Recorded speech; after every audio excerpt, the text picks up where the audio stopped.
Hey students, welcome to Max class. நம்ம last week என்னென்ன பார்த்தோன்றதை ஒரு ரீகால் பண்ணலாம். First one is point. Point is nothing but ஒரு டாட்டை தான் நம்ம பாயிண்ட்டுன்னு சொல்லுவோம். சரிங்களா? ஒரு டாட்டை தான் நம்ம பாயிண்ட்டுன்னு சொல்லுவோம். இந்த டாட்டை வந்து நம்ம கேபிட்டல் லெட்டரில் தான் டினோட் பண்ணோம். X, Y, A இது போல் கேபிட்டல் லெட்டர்ஸில் தான் டினோட் பண்ணணும். ஸோ அடுத்தது வந்து line.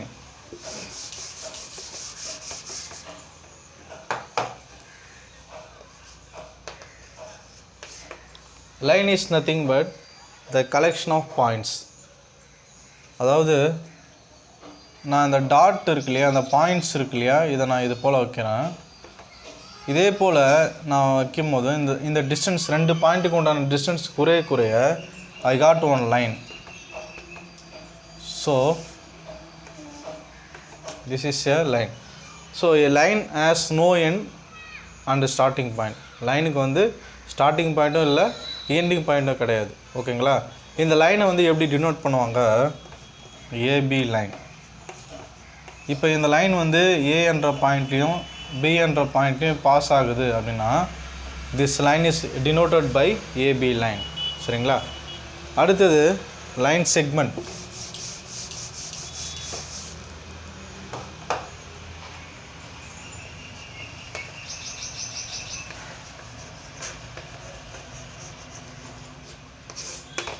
Line segment is nothing but which is a part of a line AB. So இதிலேருந்து ஒரு பகுதி எடுத்துகிறோம் லைன்லேருந்து. அதை தான் நான் என்ன சொல்கிறேன், லைன் செக்மெண்ட்னு சொல்கிறேன். இந்த லைன் செக்மெண்ட்டுக்கு ஸ்டார்டிங் பாயிண்ட்டும் இருக்குது, எண்டிங் பாயிண்ட்டும் இருக்குது. which have the measure. இதுக்கு நம்ம மெஷர் சொல்ல முடியும். ஓகேங்களா? So and it is denoted by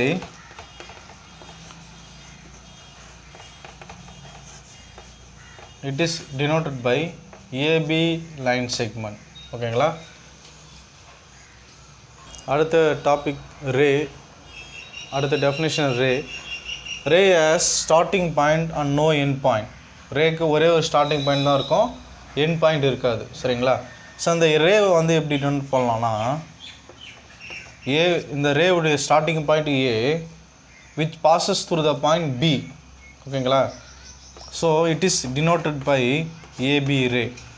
ஓகேங்களா? அடுத்தது நம்ம என்ன பார்த்தோம்? parallel lines. parallel lines are nothing but இந்த ரெண்டு லைன் இருக்கு இல்லையா, இந்த ரெண்டு லைனும் மீட் ஆகாமல் ஈக்குவல் டிஸ்டன்ஸில் ட்ராவல் ஆனால் அதை வந்து நம்ம parallel linesன்னு சொல்லலாம். சரிங்களா? the distance between the two lines are equal. ஓகேங்களா? அப்படி இருந்ததுன்னா அது parallel lines. இந்த ரெண்டு லைனுமே நம்ம எக்ஸ்டெண்ட் பண்ணால் இது வந்து ரெண்டுமே மீட் ஆகாது. ஃபார் எக்ஸாம்பிள் ட்ரெயின் ட்ராக்கை சொல்லலாம். அந்த ரெண்டு லைனு ட்ராவல் ஆகுது, அந்த ரெண்டு லைனு என்ன ஆகாது, மீட் ஆகாது, எந்த புள்ளியிலும் மீட் ஆகாது. அப்படி இருந்ததுன்னா அதுக்கு பெயர் வந்து parallel linesன்னு சொல்லலாம். சரிங்களா?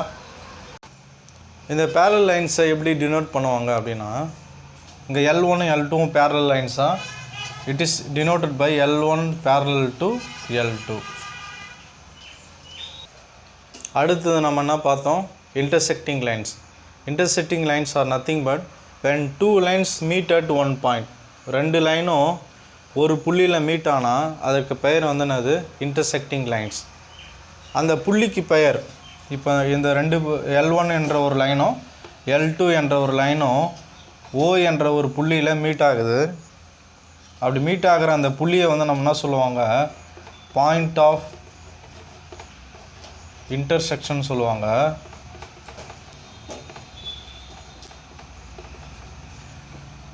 L1 and L2, these two lines are intersecting line. intersecting lines. சரிங்களா? இந்த டூ லைனும் intersecting lines. இன்டர்செக்ட் ஆகிற அந்த பாயிண்ட்டுக்கு பேர் வந்து பாயிண்ட் ஆஃப் இன்டர்செக்ஷன். சரிங்களா? அடுத்த definition perpendicular line. perpendicular line nothing but when two lines are intersecting which forms a 90 degree. அதாவது ரெண்டு லைன் இன்டர்செக்ட் ஆகும்போது 90 டிகிரி ஃபார்ம் ஆச்சுன்னா அந்த ரெண்டு லைனுக்கு பெயர் என்னென்னா பெர்பெண்டிகுலர் லைன். ஓகேங்களா? நம்மளுக்கு ஆல்ரெடி இன்டர்செக்டிங்னா தெரியும், ரெண்டு லைன் இன்டர்செக்ட் ஆகுது, இந்த ரெண்டு லைனை மீட் ஆகிற அந்த பாயிண்ட்டு ஓன்னு சொல்லுவாங்க. இந்த ரெண்டு லைனை மீட் ஆகும்போது ஆங்கிள்ஸ் ஃபார்ம் ஆகும். இங்கே ஒரு ஆங்கிள், இங்கே ஒரு ஆங்கிள், இங்கே ஒரு ஆங்கிள், 4 ஆங்கிள் ஃபார்ம் ஆகும். சரிங்களா? ஸோ இந்த ஆங்கிள்ஸ் வந்து 90 டிகிரியாக இருந்ததுன்னா அதுக்கு பெயர் என்னென்னா பெர்பெண்டிகுலர் லைன். இங்கே L1 அண்ட் L2. சரிங்களா? இதனுடைய ஆங்கிள் வந்து 90 டிகிரி அப்படி இருந்ததுன்னா which is perpendicular lines. Here L1 and L2 are perpendicular lines.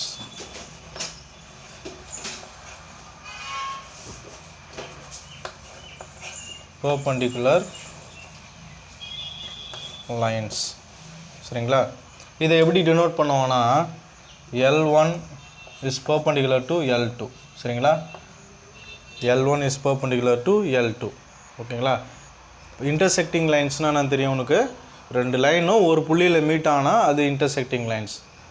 Intersecting lines வந்து தான் நான் அந்த பெர்பெண்டிகுலர் லைன்ஸ் சொல்கிறேன். எப்படின்னா ரெண்டு லைன் வந்து ஒரு புள்ளியில் மீட் ஆகும் போது 90 டிகிரி ஃபார்ம் ஆகுது. 90 டிகிரினா என்னதுன்னா ரைட் ஆங்கிள் ஃபார்ம் ஆகுது. ரைட் ஆங்கிள் ஃபார்ம் ஆனால் அந்த ரெண்டு லைனும் நம்ம என்ன சொல்லலாம், பெர்பெண்டிகுலர் லைன்ஸ்னு சொல்லலாம். L1 and L2 are perpendicular lines. Students, next topic, angles. When two rays are originated from one point, the angles are formed. அதாவது என்னன்னா நம்மளுக்கு ரேனா என்னன்னு தெரியும். ரேனா என்ன? which having only one starting point and no end point. ஓகேங்களா? இப்போ அங்கே ரெண்டு ரே இருக்குது. என்ன ரேனா? OAன்னு ஒரு ரே இருக்குது, OBன்னு ஒரு ரே இருக்குது. இந்த ரெண்டு ரேக்கும் ஒரே ஒரு ஸ்டார்டிங் பாயிண்ட் தான் இருக்குது. அது என்ன? O. அப்படி ஒரே ஒரு ஸ்டார்டிங் பாயிண்ட் இருந்ததுன்னா the angles are formed. ஓகேங்களா? இதை தான் நம்ம என்ன சொல்லுவோம்? ஆங்கிள்ஸ்னு சொல்லுவோம். Okay. when two or more rays having only one starting point, then angles are formed. சரிங்களா? ஸோ இந்த ஆங்கிள்ஸுக்கு சில நேம்ஸ் இருக்குது. அது என்னன்றதை இப்போ நம்ம பார்க்கலாம். ஓகேங்களா? ஸ்டூடெண்ட்ஸ், ஃபர்ஸ்ட் ஆஃப் ஆல் ஆங்கிள்ஸை எப்படி மெஷர் பண்ணலான்றதை நம்ம பார்க்கலாம். ஆங்கிள்ஸ் எப்படி மெஷர் பண்ணுவாங்கன்னா பை யூஸிங் திஸ் ப்ரொடெக்டர். இந்த ப்ரொடெக்டர் யூஸ் பண்ணி தான் நம்ம ஆங்கிள்ஸை மெஷர் பண்ணுவோம். இந்த ப்ரொடெக்டரில் ஒரு பேஸ் லைன் இருக்கும். சரிங்களா? ப்ரொடெக்டரில் ஒரு பேஸ் லைன் இருக்கும், ஒரு சென்டர் பாயிண்ட் இருக்கும். இந்த பேஸ் லைனும் சென்டர் பாயிண்ட்டும் கரெக்டாக கோயின்சைடாக வைக்கணும் அந்த ரே மேலே. அப்படி வச்சுட்டு பிறகு தான் நம்ம என்ன பண்ணோம், ஆங்கிளை மெஷர் பண்ணோம். ஃபார் எக்ஸாம்பிள் இங்கே நான் ஒரு ஆங்கிளை வரைஞ்சிருக்கேன். இந்த ஆங்கிளுடைய அளவு என்ன அப்படின்றத இப்போ நான் கண்டுபிடிக்க போகிறோம். எப்படின்னா இந்த பேஸ் லைனும் இந்த ரேவும் கரெக்டாக கோயின்சைட் ஆகணும். ஓகேங்களா? அதே போல் இந்த சென்டரும் இந்த வேர்டெக்ஸும் கரெக்டாக கோயின்சைட் ஆகணும். நம்ம இங்கே தான் ஆங்கிள் ஃபார்ம் ஆகுது, அதனால் நம்ம இந்த வேர்டெக்ஸில் தான் நம்ம வைக்கணும். ஓகேங்களா? இப்போ நான் இது போல் வைக்கிறேன். வச்சிட்ட பிறகு இப்போ ரெண்டு ஜீரோஸ் ஸ்டார்ட் ஆகுது. ஒன்று வந்து இங்கே இன்னர் ஸ்கேலு, இன்னொன்று அவுட்டர் ஸ்கேலு. இப்போ இந்த ஜீரோ வந்து இந்த லைன் மேலே லை ஆகுது. சரிங்களா? ஓஏ மேலே லை ஆகுது. அதாவது இன்னொரு ஒரு சொல்ல வரேன் பாருங்கள். இப்போ நம்ம ரைட் சைடில் இருக்கிற அந்த லெஃப்ட் சைடில் இருக்கிற அந்த வேர்டெக்ஸ் மேலே வச்சா நம்ம ரைட் சைடில் இருக்கிற ஜீரோவில் நம்ம அளக்கணும், ஸ்டார்ட் பண்ணணும். சப்போஸ் ரைட் சைடில் வச்சோன்னா லெஃப்ட் சைடில் ஜீரோ லை ஆகுது இல்லையா, அந்த ஜீரோ அவுட்டர் ஸ்கேல்லேருந்து நம்ம அளக்கணும். ஓகேங்களா? இதை நம்ம கரெக்டாக பார்த்து செய்யணும், இல்லைனா இது தப்பாகிடும். ஓகேங்களா? இப்போ நான் வந்து லெஃப்ட் சைடில் வைக்கிறேன், லெஃப்ட் சைடில் இருக்கிற வெர்டெக்ஸில் வைக்கிறேன். அப்போ ரைட் சைடில் இருக்கிற ஜீரோஸ்லேருந்து நான் கவுண்ட் பண்ணுறேன். ஓகேங்களா? இப்போ இந்த ரேவும் இந்த பாயிண்ட் இந்த மெஷர்மெண்ட்டும் எதுக்கு கோயின்சைட் ஆகுதுன்னு பார்க்கணும். ஓகேங்களா? 0, 10, 20, 30, 40, 50. ஸோ 50க்கு நேராக தான் இது என்ன ஆகுது, கோயின்சைட் ஆகுது இந்த ஓபி என்ற ரே. அதனால் இதனுடைய ஆங்கிள் என்னது, 50 டிகிரி.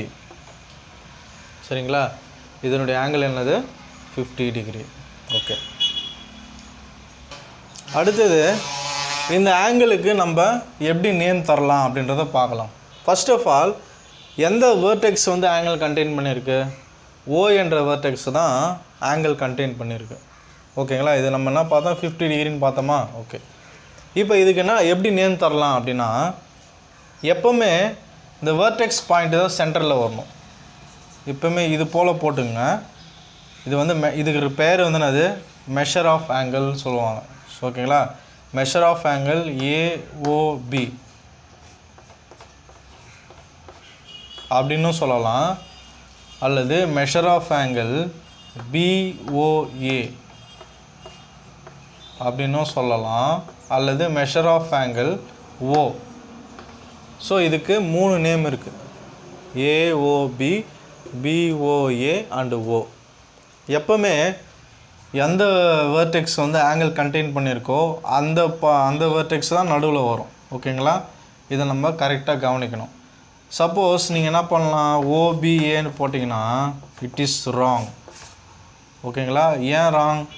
நம்ம வேர்டெக்ஸ் ஆங்கிள் கண்டெயின் பண்ணுற வேர்டெக்ஸ் எது ஓ, அதுதான் சென்டரில் வரணும். ஆனால் இங்கே என்ன வந்துக்குது, ஃபஸ்ட்டில் வந்துக்குது. அப்போ இது தப்பு. ஓகேங்களா. இதை வந்து நம்ம கரெக்டாக கவனிக்கணும் ஆங்கிள்ஸ் எழுதும் போது. ஓகேங்களா. இப்போ இதுக்கு பேர் எப்படி சொல்லலாம்னா, ஏஓபி ஈக்குவல் டு 50 டிகிரின்னு சொல்லலாம், அல்லது பிஓஏ ஈக்குவல் டு 50 டிகிரின்னு சொல்லலாம், அல்லது ஆங்கிள் ஓ ஈக்குவல் டு 50 டிகிரின்னு சொல்லலாம். ஓகேங்களா. டிகிரினா அது ஆங்கிள். சரிங்களா. ஸோ இப்படி தான் நம்ம இந்த நேம் வந்து மென்ஷன் பண்ணணும். ஸ்டூடெண்ட்ஸ், அடுத்தது நம்ம டைப்ஸ் ஆஃப் ஆங்கிள்ஸை ஆங்கிள்ஸ் பற்றி பார்க்கலாம். டைப்ஸ் ஆஃப் ஆங்கிள்ஸ் எதை வச்சு சொல்லுவாங்கன்னா, த மெஷர் ஆஃப் ஆங்கிள்ஸ், அந்த ஆங்கிளுடைய அளவுகளை வச்சு அது என்ன ஆங்கிள், அதுக்கு என்ன பெயர் அப்படின்னு நம்ம இப்போ பார்க்கலாம். சரிங்களா. ஃபஸ்ட்டு ஒன்று வந்து அக்யூட் ஆங்கிள். அக்யூட் ஆங்கிள்ஸ் அப்படின்னா என்னென்னா, angle in between 0 to 90 degree.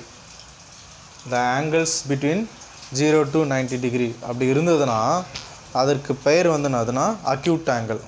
இங்கே பாருங்கள், 0 இங்கே இருக்குது, 90 இங்கே இருக்குது. சரிங்களா. இப்போ 0க்கும் 90க்கும் இருக்கிற நடுவில் இருக்கிற ஆங்கிள்ஸ்னது 1 டிகிரிலேருந்து 89 டிகிரி வரைக்கும் வந்துச்சுன்னா அதற்கு பெயர் என்னென்னா அக்யூட் ஆங்கிள். சரிங்களா. இப்போ இது எப்படி இருக்கும், இது போல் இருக்கலாம், இது போல் இருக்கலாம், ஜஸ்ட்டு இது போல் கூட இருக்கலாம். சரிங்களா. ஸோ இது வந்து எதுக்கு இடைப்பட்ட ஆங்கிள்ஸாக இருக்குது, 0லேருந்து 90 டிகிரிக்குள்ளே இருக்குது. சரிங்களா. ஸோ அதை வந்து நம்ம எப்படி சொல்லலாம், இது ஒரு அக்யூட் ஆங்கிள்னு சொல்லலாம். சரிங்களா. இது ஒரு அக்யூட் ஆங்கிள், இதுவும் அக்யூட், இதுவும் அக்யூட், இதுவும் அக்யூட். சரிங்களா. ஸோ இது வரைக்கும் நம்மளுக்கு அக்யூட்டு. ஓகேங்க. So the angles between 0 to 90 degree is known as acute angle. ஓகேங்களா. Next one is right angle. Right angle is nothing but the measure of angle exactly 90 degree அப்படி வந்ததுன்னா அது ரைட் ஆங்கிள். ஸோ இது ஒரு right angle சொல்லலாமா?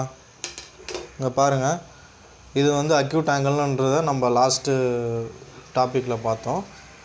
இப்போ வந்து இந்த அக்யூட் ஆங்கிள் இப்படியே இன்க்ரீஸ் பண்ணினே போனோன்னா it will reaches at 90 degree. இப்போ 90 டிகிரி வந்துச்சுன்னா அதுக்கு பெயர் என்னது, ரைட் ஆங்கிள். ஓகேங்களா. கரெக்டாக 90 டிகிரி இருக்கணும். 91 இருந்தாலும் அது வந்து வேறு ஒரு ஆங்கிள். ஓகேங்களா. 90 தான் இருக்கணும். 89னாலும் அது அக்யூட் ஆங்கிள் தான். ஓகேங்களா. Okay. So next angle is obtuse angle. நம்ம ஃபஸ்ட்டாக பார்த்த ஆங்கிள் என்னது, அக்யூட் ஆங்கிள். அது வந்து இப்படி இருக்கும், அப்படி தானே. அக்யூட் ஆங்கிள் இப்படியே இருக்கும். இப்போ நான் இதை இன்க்ரீஸ் பண்ண it will reaches at 90 degree. 90 degree வந்தால் அது என்ன டைப்பு, ரைட் ஆங்கிள். சரிங்களா. இப்போ 90 டிகிரி விட கொஞ்சம் இன்க்ரீஸ் பண்ணுறேன். இன்க்ரீஸ் பண்ணால் எனக்கு என்ன வரும், 91, 92, 93. சரிங்களா. Extra up to 180.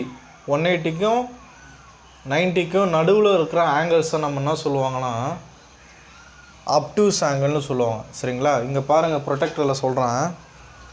ப்ரொடெக்டரில் பாருங்கள் 90 டிகிரிக்கும் 180 டிகிரிக்கும் நடுவில் வர எல்லா ஆங்கிள்ஸையும் நம்ம என்ன சொல்லலாம்னா அப்டியூஸ் ஆங்கிள்னு சொல்லலாம். ஓகேங்களா ஸ்டூடெண்ட்ஸ் பாருங்கங்க, இது அக்யூட் ஆங்கிள், இது ரைட் ஆங்கிள். இதை இன்க்ரீஸ் பண்ணால் ஐ காட் அப்டியூஸ் ஆங்கிள். சரி, இதெல்லாம் நம்ம ஆல்ரெடி பார்த்துட்டோம். இப்போ நான் இதையும் இன்க்ரீஸ் பண்ணுறேன். இன்க்ரீஸ் பண்ணும்போது I got one straight line. So இந்த ஸ்ட்ரெயிட் லைனுக்கு பெயர் என்னென்னா ஸ்ட்ரெயிட் ஆங்கிள். ஓகேங்களா, இது போல் ரெண்டு ரே வந்து இது போல் டைரக்ஷனில் இருந்ததுன்னா அதற்கு பெயர் வந்து என்னது ஸ்ட்ரெயிட் ஆங்கிள். இந்த ஸ்ட்ரெயிட் ஆங்கிளுடைய ஆங்கிள் என்னவாக இருக்குன்னா எக்ஸாக்டாக 180 டிகிரி இருக்கணும். சரிங்களா, எக்ஸாக்டாக 180 டிகிரி இருந்தால் அது ஸ்ட்ரெயிட் ஆங்கிள். இங்கே பாருங்கள் 180 டிகிரியா, 180 டிகிரின்னு அது ஸ்ட்ரெயிட்டாக இருக்குதா? ஓகேங்களா, அப்போ இது வந்து என்ன சொல்லலாம், ஒரு ஸ்ட்ரெயிட் ஆங்கிள்னு சொல்லலாம். ஓகேங்களா, அடுத்தது பாருங்கள்,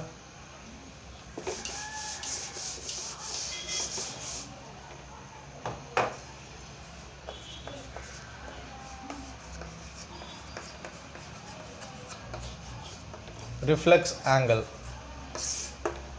இப்போ நம்ம லாஸ்ட்டாக என்ன பார்த்தோம், ஸ்ட்ரெயிட் ஆங்கிள் பார்த்தோம். ஓகேங்களா, இப்போ ஸ்ட்ரெயிட் ஆங்கிளையும் நான் இன்க்ரீஸ் பண்ணுறேன். அப்போ 180 விட இது அதிகமாக விரிவடையுது. ஓகேங்களா, அதனால் இதை நான் என்ன சொல்கிறேன்னா ரிஃப்ளெக்ஸ் ஆங்கிள்னு சொல்கிறேன். ஓகேங்களா, ஸ்ட்ரெயிட்டாக வந்தால் அது 180. ஓகேங்களா, ஸ்ட்ரெயிட்டாக வந்தால் 180 விட அதிகமாக வந்தால் அதற்கு பெயர் என்னது ரிஃப்ளெக்ஸ் ஆங்கிள். ஓகேங்களா, ஸோ இதுதான், இது இப்படி தான் இருக்கும் ரிஃப்ளெக்ஸ் ஆங்கிள். சரிங்களா, ஃபஸ்ட்லேருந்து சொல்கிறேன். இது அக்யூட்டு, இது ரைட் ஆங்கிள், இது அப்டியூஸு, இது ஸ்ட்ரெயிட் ஆங்கிள். இப்போ நம்ம பார்த்துட்ருக்கிறது ரிஃப்ளெக்ஸ் ஆங்கிள். ஓகேங்களா, இப்போ அதே போல் நான் என்ன பண்ணுறேன், இந்த ரே இதே போல் தள்ளிட்டே போகிறப்ப இந்த ரேவும் ஃபஸ்ட்டில் இருக்கிற ஃபிக்ஸ்டாக இருக்கிற அந்த ரேவும் கோயின்சைட் ஆகுது. அப்படி கோயின்சைட் ஆகினா அதுக்கு பெயர் என்னன்றதை இப்போ பார்க்கலாம்.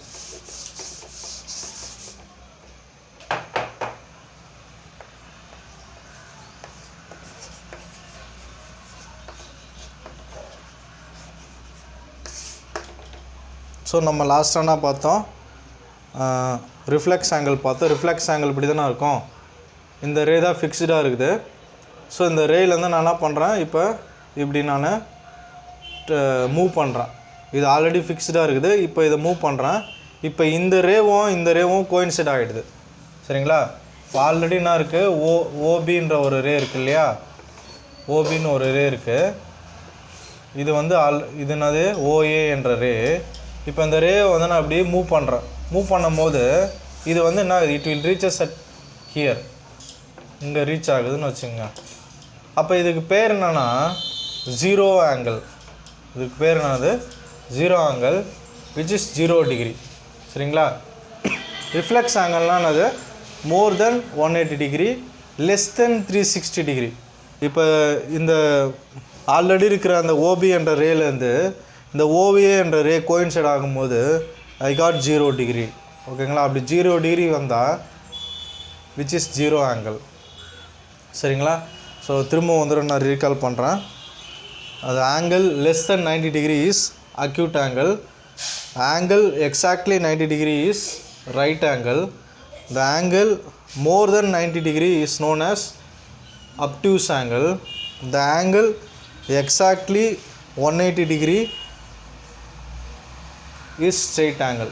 Okay la, the measure of angle more than 180 is known as reflex angle, the measure of angle exactly equal to 0 degree is known as zero angle. So இந்த angles தான் நம்ம இப்போ பார்த்தோம். Next topic, collinear points and non-collinear points. 3 or more points lie on a same straight line is known as collinear points. இங்கே பாருங்கள், இங்கே 3 points இருக்கா, ஏபிசின்னு. இந்த 3 பாயிண்ட்ஸுமே ஒரு ஸ்ட்ரெயிட் லைனில் லை ஆகுது, அப்படி தானே? இந்த ஸ்ட்ரெயிட் லைன் மேலே தான் இந்த 3 பாயிண்ட்டும் இருக்குது. அடுத்தது பாருங்கள், இதில் வந்து ஏ வந்து ஸ்ட்ரெயிட் லைனில் இல்லை, சியும் ஸ்ட்ரெயிட் லைனில் இல்லை. ஓகேங்களா? இதில் பாருங்கள், சி மட்டும் ஸ்ட்ரெயிட் லைனில் இல்லை. நான் என்ன சொல்லியிருக்கேன் உங்களுக்கு, 3 or more பாயிண்ட்ஸ். ஓகேங்களா? இங்கே 2 பாயிண்ட்டு மட்டும்தான் ஸ்ட்ரெயிட் லைனில் இருக்குது, சி வந்து ஸ்ட்ரெயிட் லைனில் அமையலை. அதே போல் இங்கே பாருங்கள், ஒரே ஒரு பாயிண்ட் மட்டும்தான் ஸ்ட்ரெயிட் லைனில் இருக்குது, மீதி 2 பாயிண்ட்டும் ஸ்ட்ரெயிட் லைனில் அமையலை. ஸோ அதனால் இது எல்லாத்தையும் நம்ம நான் கோலினியர்னு சொல்லலாம். ஓகேங்களா? இந்த 3 பாயிண்ட்ஸை மட்டும் தான் நான் என்ன சொல்லலாம், கோலினியர் பாயிண்ட்ஸ்னு சொல்லலாம். Because these 3 point lies on a straight line. இப்போ இது எந்த டைரெக்ஷன் ஆனாலும் இருக்கலாம். 3 பாயிண்ட்ஸா, இப்போ இதுக்கு மேலே ஒரு கோடு போடுறேன், 3மே ஸ்ட்ரெயிட் லைனில் கோயின்சைட் ஆகுது. ஓகேங்களா? அதே போல் இது போல் போடுறேன், ஒரு லைன் போடுறேன், இந்த 3 பாயிண்ட்டும் ஒரு ஸ்ட்ரெயிட் லைனில் கோயின்சைட் ஆகுது. இப்போ இன்னொன்று போடுறேன், அப்போ இது டச் பண்ணால் என்ன கிடைக்குது, வேறு ஒரு ஷேப் கிடைக்குது. ஓகேங்களா? அப்போ 3 பாயிண்ட்டுமே ஒரே ஸ்ட்ரெயிட் லைனில் அமைந்தால் அதற்கு பெயர் வந்து கோலினியர் பாயிண்ட்ஸ். ஓகேங்களா? இப்போ இதெல்லாம் நான் கோலினியர். சரிங்களா? அடுத்த topic concurrent lines. Concurrent lines nothing but 2 line intersect ஆனால் அது என்ன சொல்லுவோம், நம்ம இன்டர்செக்டிங் லைன்ஸ்னு சொல்லுவோம். இங்கே என்ன சொல்கிறேன், 3 or more lines intersecting at 1 point. 3 அல்லது அதற்கு மேற்பட்ட லைன் வந்து ஒரே புள்ளியில் இன்டர்செக்ட் ஆனால் அந்த லைன்ஸுக்கு பெயர் என்னது, கன்கரண்ட் லைன்ஸ். இங்கே பாருங்கள், இங்கே எத்தனை லைன் இருக்குது, L1 L2 L3ன்னு 3 லைன்ஸ் இருக்குது. இந்த 3 லைன்ஸும் வெவ்வேறு புள்ளியில் இன்டர்செக்ட் ஆகுது. அதாவது L1ம் L2வும் P என்ற புள்ளியில் இன்டர்செக்ட் ஆகுது. L2வும் L3யும் இது L2 இது L3, இது ரெண்டுமே எங்கே இன்டர்செக்ட் ஆகுது, R என்ற பாயிண்டில் இன்டர்செக்ட் ஆகுது. அதே போல் L1ம் L3யும் Q என்ற பாயிண்டில் இன்டர்செக்ட் ஆகுது. அப்போ இந்த 3 லைனுமே வெவ்வேறு புள்ளியில் இன்டர்செக்ட் ஆகுது. ஓகேங்களா? அதனால் இது வந்து என்னது, நான் கன்கரண்ட். இப்போ இதை பாருங்கள், L1 L2 L3 இந்த 3 லைனுமே ஒரே புள்ளியில் இன்டர்செக்ட் ஆகுது. அந்த புள்ளிக்கு பெயர் வந்து என்னது, P. ஓகேங்களா? So 3 or more line intersecting at only 1 point is known as concurrent lines. அப்போ L1 L2 L3 are concurrent lines.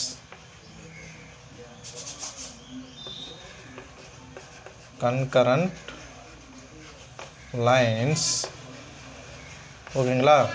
அதே போல் இந்த 3 லைனுமே இன்டர்செக்ட் ஆகிற அந்த பாயிண்ட்டுக்கு பேர் என்னது, point of concurrency.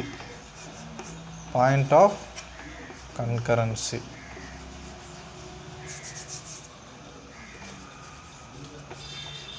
Point of concurrency. சரிங்களா? நம்ம 2 லைன் இன்டர்செக்ட் ஆனால் அதுக்கு பேர் என்னது, இன்டர்செக்டிங் லைன்ஸு. இந்த P வந்து பாயிண்ட் ஆஃப் இன்டர்செக்ஷன். இங்கே பாருங்கள், 3 லைனுமே ஒரே புள்ளியில் இன்டர்செக்ட் ஆகுது. அதனால் இந்த 3 லைனையும் நான் கன்கரண்ட் லைன்ஸ்னு சொல்கிறேன். இந்த 3 லைனும் இன்டர்செக்ட் ஆகிற அந்த பாயிண்ட்டுக்கு பேர் வந்து என்னது, பாயிண்ட் ஆஃப் கன்கரன்சி. சரிங்களா? Next topic is complementary angles. 2 ஆங்கிளே ஆட் பண்ணால் எனக்கு எக்ஸாக்டாக 90 டிகிரி வந்ததுன்னா அந்த 2 ஆங்கிளையும் நான் காம்ப்ளிமெண்ட்ரி ஆங்கிள்ஸ்னு சொல்லலாம். இங்கே பாருங்கள், 50 + 40 ஐ காட் 90 டிகிரி. அதனால் 50யும் 40யும் காம்ப்ளிமெண்ட்ரி ஆங்கிள்ஸ்னு சொல்லலாம். அதே போல் 30 + 60 90 டிகிரி. அதனால் 30 டிகிரியையும் 90 டிகிரியையும் நான் காம்ப்ளிமெண்ட்ரி ஆங்கிள்ஸ்னு சொல்லுவோம். சரிங்களா? இங்கே பாருங்கள், 50 + 50 100 டிகிரி அதர் தென் 90 டிகிரி. 90 டிகிரியை தவிர்த்து வேறு எதனா வந்தால், வேறு எதனா மெஷர் ஆஃப் ஆங்கிள் வந்தால் அது வந்து என்னது, காம்ப்ளிமெண்ட்ரி ஆங்கிள்ஸ் கிடையாது. கரெக்டாக 90 டிகிரி வரணும். இங்கே பாருங்கள், 90 டிகிரி வந்திருக்கா. அதனால் இதை வந்து நம்ம என்ன சொல்லலாம், இந்த பேரை வந்து நம்ம காம்ப்ளிமெண்ட்ரி ஆங்கிள்ஸ்னு சொல்லலாம். இங்கே பாருங்கள், 45 + 45 டிகிரி. ஸோ இதை ரெண்டுத்தையும் ஆட் பண்ணால் 90 டிகிரி. அப்போ 45யும் 45யும் இந்த 2 ஆங்கிள்ஸையும் நான் காம்ப்ளிமெண்ட்ரி ஆங்கிள்ஸ்னு சொல்லலாம். ஓகேங்களா? if the sum of the two angles is exactly 90 degree is known as the two angles are said to be complementary angles. ஓகேங்களா? அடுத்தது இந்த கொஸ்டினுக்கு ஆன்சர் பண்ணுங்கள். Complementary angle of 20 degree is what? நான் என்ன ஆல்ரெடி சொல்லியிருக்கேன். காம்ப்ளிமெண்ட்ரி ஆங்கிள்ஸ்னால் என்னது? ரெண்டு ஆங்கிள்ஸுடைய அடிஷன் வந்து என்னவாக இருக்கணும்? 90 டிகிரியாக இருக்கணும். அப்போ இந்த 20 டிகிரி கூட எதை ஆட் பண்ணால் 90 டிகிரியாக மாறும்? ஸோ 20 டிகிரி ப்ளஸ் 70 டிகிரி, 20 கூட 70 டிகிரி ஆட் பண்ணால் ஐ காட் 90 டிகிரி. அப்போ 20 டிகிரிக்கு காம்ப்ளிமெண்ட் ஆங்கிள் எது? 70 டிகிரி. 70 டிகிரிக்கு காம்ப்ளிமெண்ட் ஆங்கிள் எது? 20 டிகிரி. ஓகேங்களா? அதே போல் இங்கே பாருங்கள், complementary angle of 40 degree is what? 40 degree கூட எந்த ஆங்கிளை ஆட் பண்ணால் நம்மளுக்கு 90 டிகிரி கிடைக்கும்? 40 ப்ளஸ் 50 ஐ காட் 90 டிகிரி. அப்போ 40 கூட 50 டிகிரி ஆட் பண்ணால் எனக்கு 90 டிகிரி கிடைக்குது. ஓகேங்களா? அப்போ 40 டிகிரியுடைய காம்ப்ளிமெண்ட்ரி ஆங்கிள் என்னது? 50 டிகிரி. 50 டிகிரினுடைய காம்ப்ளிமெண்ட்ரி ஆங்கிள் 40 டிகிரி. ஓகேங்களா? ஸோ இப்படி தான் நம்ம ஃபைண்ட் அவுட் பண்ணோம். ஒன்றுமே கிடையாது. காம்ப்ளிமெண்ட்ரி ஆங்கிள்ஸ்னால் என்ன பண்ணோம்? 90 டிகிரிலேருந்து கொடுக்கப்பட்ட ஆங்கிளை மைனஸ் பண்ணால் நம்மளுக்கு கிடைச்சிரும். இப்போ 90 மைனஸ் 20னது 70, 90 மைனஸ் 40 இஸ் 50. இப்படி தான் நம்ம காம்ப்ளிமெண்ட்ரி ஆங்கிள்ஸை ஃபைண்ட் அவுட் பண்ணணும். ஓகேங்களா?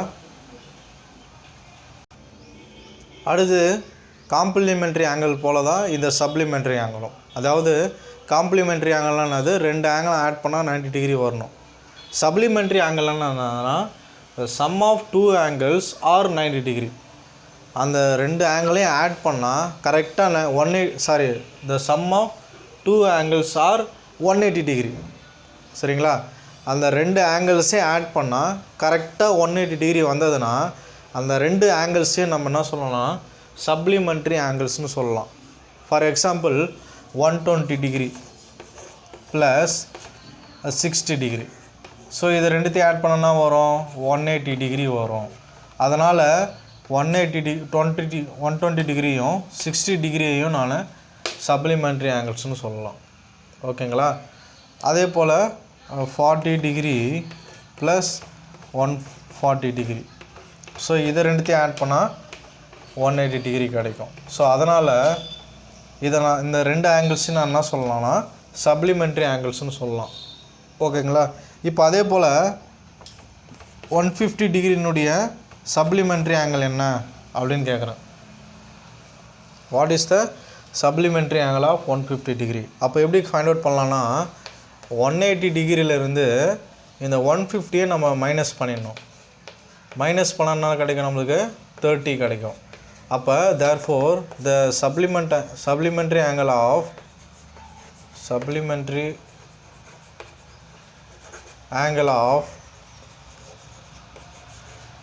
150 டிகிரி இஸ் 30 டிகிரி. ஓகேங்களா? நம்ம சப்ளிமெண்ட்ரி ஆங்கிள் கண்டுபிடிக்கணும் ஒன்றுமே கிடையாது. 180 டிகிரிலேருந்து கொடுக்கப்பட்ட ஆங்கிளை நம்ம சப்ராக்ட் பண்ணிடணும். செப்பரேட் பண்ணால் மீதி வர ஆங்கிளை தான் நம்ம என்ன சொல்லலாம்? சப்ளிமெண்ட்ரி ஆங்கிள் சொல்லலாம். இங்கே பாருங்கள் 150 டிகிரி கொடுத்துட்டாங்க. அப்போ 180லேருந்து 150 மைனஸ் பண்ணால் 30 டிகிரி. அப்போ 150னுடைய சப்ளிமெண்ட்ரி ஆங்கிள் என்னது? 30 டிகிரி. ஸோ நம்ம இப்படி தான் நம்ம சப்ளிமெண்ட்ரி ஆங்கிளை ஃபைண்ட் அவுட் பண்ணலாம். ஓகேங்களா? ஸ்டூடெண்ட், நம்ம இப்போ constructing and acute angle 45 degree பற்றி பார்க்கலாம். சரிங்களா? அதை பார்க்குறதுக்கு முன்னாடி இந்த ப்ரொடெக்டரில் என்னெல்லாம் இருக்குன்றதை ஃபஸ்ட்டு தெரிஞ்சுக்கலாம். சரிங்களா? இந்த கீழே இருக்கு இல்லையா, இந்த லைனை தான் நம்ம என்ன சொல்லுவாங்க? பேஸ் லைன்னு சொல்லுவாங்க. இதுதான் சென்டர். ஓகேங்களா? இந்த பெர்பெண்டிகுலர் லைன் இருக்குது இல்லையா, இந்த பாயிண்ட்டை தான் நம்ம என்ன சொல்லுவாங்க? சென்டர்னு சொல்லுவாங்க. சரிங்களா? நம்ம எப்போவுமே மெஷர் பண்ணும் போது எந்த வேர்டெக்ஸ் யூஸ் பண்ணுறோமோ அந்த வேர்டெக்ஸில் இந்த சென்டர் பாயிண்ட்டையும் அந்த ரே மேலே இந்த பேஸ் லைனும் கோயின்சைட் ஆகிற போல் ஃபஸ்ட்டு நம்ம ப்ளேஸ் பண்ணணும். இந்த ப்ரொடெக்டரை நம்ம கரெக்டாக ப்ளேஸ் பண்ணால் தான் நம்மளுக்கு மெஷர்மெண்ட் கரெக்டாக வரும். ஓகேங்களா? இப்போ சப்போஸ் நீங்கள் வந்து லெஃப்ட் சைடில் வந்து நீங்கள் இருக்கிற வெர்டெக்ஸில் வச்சிங்கன்னா இந்த ரைட்ஸ் இன்னர் ஸ்கேலை தான் நம்ம என்ன பண்ணோம் யூஸ் பண்ணணும். சரிங்களா? சப்போஸ் நீங்கள் ரைட் சைடில் வச்சிங்கன்னா அவுட்டர் ஸ்கேலில் இருக்கிற ஸ்கேலை யூஸ் பண்ணணும். ஓகேங்களா? ஸோ இப்போ நம்ம எப்படின்றத நம்ம பார்க்கலாம். ஓகேங்களா? So now we are going to draw the angle constructing an acute angle 45 degree. சரிங்களா? ஸோ 45 டிகிரி எப்படி வரையலான்றதை நம்ம பார்க்கலாம். ஃபஸ்ட் ஆஃப் ஆல் நம்ம ஒரு ரேவை வரைஞ்சிக்கணும், பேஸ் லைனை வரைஞ்சிக்கணும். சரிங்களா? அது எந்த மெஷர்மெண்ட்டாக இருந்தாலும் பரவாயில்ல, இது போல் வரைஞ்சிக்கணும். ஓகேங்களா? இது போல் ஒரு கோடு போட்டு ஓன்னு மார்க் பண்ணிக்கணும், இதை வந்து ஏன்னு மார்க் பண்ணிக்கணும். சரிங்களா? ஓஏ. இப்போ நம்மளுக்கு கொடுக்கப்பட்ட ஆங்கிள்னாது 45 டிகிரி. அதை வந்து எப்படி நம்ம மெஷர் பண்ணலான்னா, நான் வந்து இப்போ லெஃப்ட் சைடில் இருக்கிற வெர்டெக்ஸ் மேலே வைக்கிறேன். சரிங்களா? இந்த சென்டர் பாயிண்ட்டும் இந்த வெர்டெக்ஸ் பாயிண்ட்டும் கரெக்டாக என்ன ஆகணும், கோயின்சைட் ஆகணும். அதே போல் இந்த லைனும் இந்த பேஸ் லைனும் இந்த ரேவும் கோயின்சைட் ஆகணும். இது போல் ஆயிடுச்சா? ஆயிடுச்சு. அடுத்தது எந்த ஜீரோலேருந்து கவுண்ட் பண்ணோம்? Anti clockwise direction, that is inner ஸ்கேலில் தான் இந்த ஜீரோ லை ஆகுது. ஓகேவா? இந்த லைன் மேலே எந்த ஜீரோ லை ஆகுது? இன்னர் ஸ்கேலில் இருக்கிற ஜீரோ தான் லை ஆகுது. ஸோ அதிலேருந்து நம்ம கவுண்ட் பண்ணணும். 0, 10, 20, 30, 40. இப்போ இந்த 45 டிகிரி எங்கே இருக்குது? 40க்கும் 50க்கும் நடுவில் இருக்கிற ஒரு கோடு. ஸோ இப்போ நம்ம இங்கே புள்ளி வச்சிடணும். சரிங்களா? இதுதான் 45 டிகிரி. இப்போ வச்சிட்ட பிறகு இந்த ப்ரொடெக்டரை நம்ம எடுத்துடணும். ஓகேங்களா? அடுத்தது ஸ்கேல் எடுத்துக்கணும். ஸ்கேல் எடுத்து இந்த ஓ என்ற பாயிண்ட்டும் நம்ம மார்க் பண்ணியிருக்கிற அந்த 45 டிகிரியையும் கரெக்டாக இது போல் வச்சுக்கணும். வச்சுட்டு எவ்வளோ பெரிய லைன் வேணாலும் போடலாம், இதுக்கு மெஷர்மெண்ட்லாம் கிடையாது. ஓகேங்களா? சில பேர் வந்து இது வரைக்கும் தான் மார்க் பண்ணிக்கிறேன்ட்டு இது வரைக்கும்லாம் லைன் போடுவாங்க. அப்படிலாம் போடக்கூடாது. அதை தாண்டி நம்ம எவ்வளோ தூரம் வேணாலும் போகலாம். ஓகேங்களா? இப்போ இந்த ஆங்கிளுடைய மெஷர்மெண்ட் என்னது? 45 டிகிரி. ஓகேங்களா? therefore the measure of angle AO, இதுக்கு ஒரு பேர் கொடுக்கலாம், Bன்னு கொடுக்கலாம். the measure of angle AOB equal to 45 degree. சரிங்களா? ஸோ இப்படி தான் நம்ம இந்த ஆங்கிளை மெஷர் பண்ணணும். therefore the measure of angle AOB is 45 degree. சரிங்களா? அடுத்தது constructing and right angle triangle. Right ஆங்கிள்னா என்னது? 90 டிகிரி. இந்த மெஷர் ஆஃப் ஆங்கிள் வந்து எக்ஸாக்டாக 90 டிகிரி இருந்ததுன்னா அது வந்து ரைட் ஆங்கிள்னு சொல்லலாம். ஓகேங்களா? இப்போ அதை எப்படி வரையலான்றதை பார்க்கலாம். ஃபஸ்ட்டு வந்து எடுத்தோடனே ஒரு பேஸ் லைன் வரைஞ்சிக்கலாம். அந்த பேஸ் லைனுக்கு எந்த ஒரு மெஷர்மெண்ட்டும் கிடையாது. ஓகேங்களா? ஒரு பாயிண்ட் வச்சுட்டு அந்த பாயிண்ட்லேருந்து ஒரு ரேவை வரைகிறேன், which passes through, அந்த பாயிண்ட்டுக்கு பேர் வந்து ஓன்னு தரேன், which passes through the point A. சரிங்களா? ஏ என்ற புள்ளி வழியாக அந்த ரே பாஸ் ஆகுது. ஸோ அடுத்தது வந்து ப்ரொடெக்டர் யூஸ் பண்ணி நம்ம 90 டிகிரியை மெஷர் பண்ணணும். now take the projector. இந்த ப்ரொடெக்டரில் ரெண்டு ஸ்கேலுக்குமே 90 டிகிரி இங்கே தான் இருக்கும். சரிங்களா? இந்த சைட்லேருந்து அளந்தாலும் 90 டிகிரி இங்கே தான் இருக்கும், இந்த சைட்லேருந்து அளந்தாலும் 90 டிகிரி இங்கே தான் இருக்கும். சரிங்களா? இப்போ நான் என்ன பண்ணுறேன், இந்த ஓ என்ற வெர்டெக்ஸில் இந்த சென்டர் பாயிண்ட் ஆஃப் த ப்ரொடெக்டரை நான் ப்ளேஸ் பண்ணுறேன். அண்ட் ஆல்சோ இந்த ஓஏ என்ற ரே வந்து இந்த பேஸ் லைனில் கோயின்சைட் ஆகணும். இப்போ நான் இங்கேருந்து கவுண்ட் பண்ணாலும் எனக்கு என்ன கிடைக்குது? 90 டிகிரி இங்கே தான் இருக்குது. ஓகேங்களா? 80 பக்கத்தில் 90. ஸோ இப்போ நம்ம இந்த ப்ரொடெக்டரை எடுத்துடணும். அடுத்தது இப்போ இந்த ஓவையும் நம்ம வச்சுருக்கிற அந்த டாட்டையும் இது போல் வச்சுக்கணும், ஸ்கேல் டச் ஆகிற போல். இப்போ இந்த ஓலேருந்து இந்த புள்ளி வழியாக ஒரு ரேவை வரைஞ்சிக்கணும். ஓகேங்களா? இப்போ இதுக்கு ஒரு பேர் தரலாம், பின்னு தரலாம். ஓகேங்களா? இந்த இடத்துல நம்ம இது போல் ஒரு சின்னதாக ஒரு ரைட் ஆங்கிள் மாரி வரைஞ்சிக்கணும். ஓகேங்களா?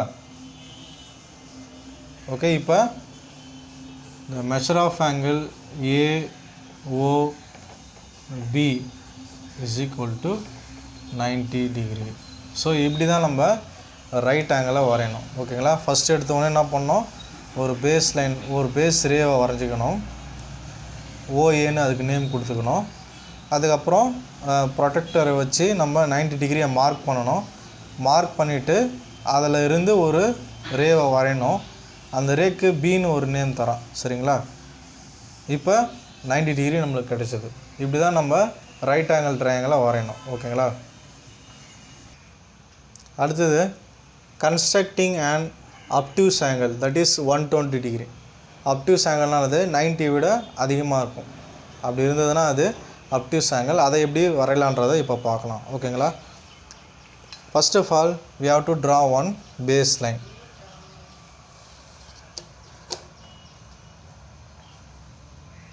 அப்டியூஸ் ஆங்கிள்ன்றதால நம்ம ரைட் சைடில் கொஞ்சம் தள்ளி போடலாம். ஓகேங்களா? ஸோ ஓன் ஒரு புள்ளியை மார்க் பண்ணிவிட்டு இது போல் ஒரு ரேவை வரையணும். இதுக்கு பேர் O. It passes through the point A. சரிங்களா? இப்போ நம்ம ப்ரொடெக்டரில் 120 டிகிரியை மார்க் பண்ணுறோம்.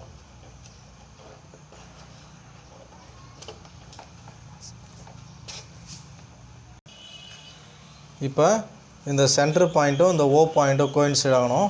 அதே போல் இந்த பேஸ் லைனும் இந்த ஓஏ ரேவும் கோயின்சைட் ஆகணும்.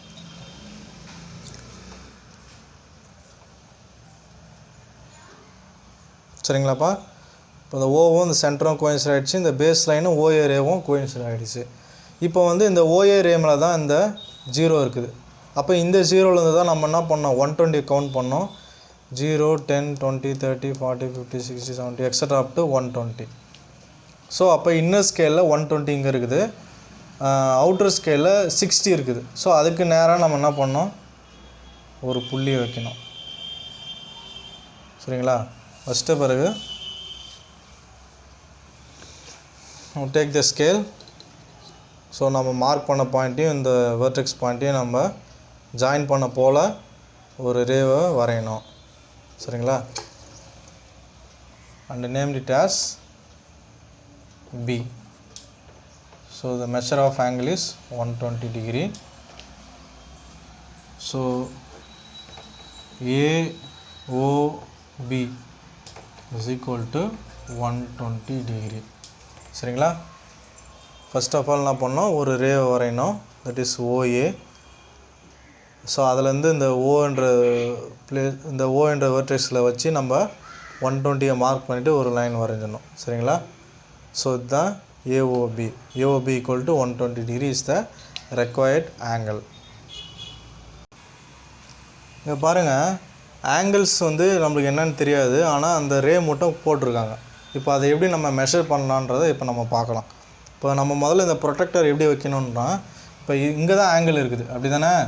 இப்போ இதனுடைய மெஷர் தான் நம்ம கண்டுபிடிக்கிறோம். அப்போ அந்த வெர்டெக்ஸில் இப்போ இந்த பேஸ் லைனில் நான் வைக்கிறேன். ஓகேங்களா? இப்போ இது போல் வைக்கிறேன்.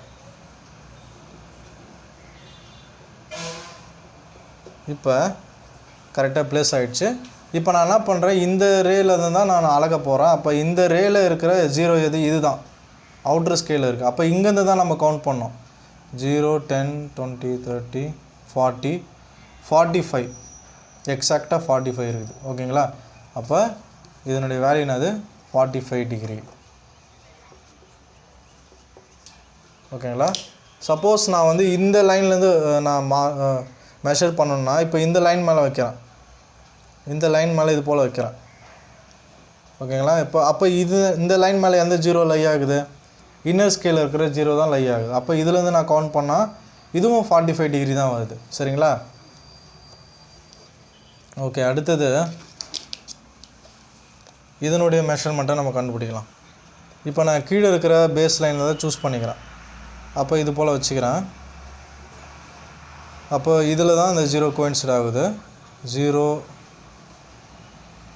70, 75, 76. ஓகேங்களா? அப்போ 76 இதனுடைய ஆங்கிள் வேல்யூனது 76 டிகிரி. ஓகேங்களா? அடுத்தது வந்து